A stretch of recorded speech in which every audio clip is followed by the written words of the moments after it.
Albuquerque police have just identified the victim in the shooting at a popular skate park. The 17-year-old was killed and 6 others were injured last night when someone opened fire.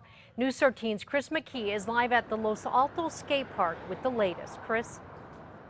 Jessica and Dean, police have now identified the victim as 17-year-old Jaquise Lewis, but police also told us today that this shooting very well may have been gang-related. But we spoke to the victim's grandfather earlier today, who said several of his family members who were here last night believe that race may have played a role. And some kind of way there was an altercation between several young blacks and several young whites.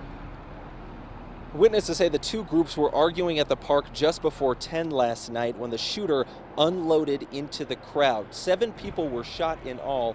Lewis died. One is in critical condition tonight. Police say they have a good idea of who the shooter is that they're looking for, but they're not naming him at this point. Upwards of 40 people were at the skate park last night when this whole thing went down. Skaters, though, who we talked to today, didn't want to go on camera, but they have a very different take on how the shooting played out. They say it wasn't anything about race. Instead, they blame the victim's family for trying to steal from them. The skaters then confronted that group, and then bullets went flying. APD couldn't confirm either story today. The Parks Department has asked APD to do a safety review of the park, though. They're now considering security cameras or even closing early. Police say there are certain things, though, that they just can't control. It's when people show up and act irresponsibly that's the issue. They weren't there illegally. We had no calls for service to the park prior to the shooting to indicate that there was going to be any type of incident.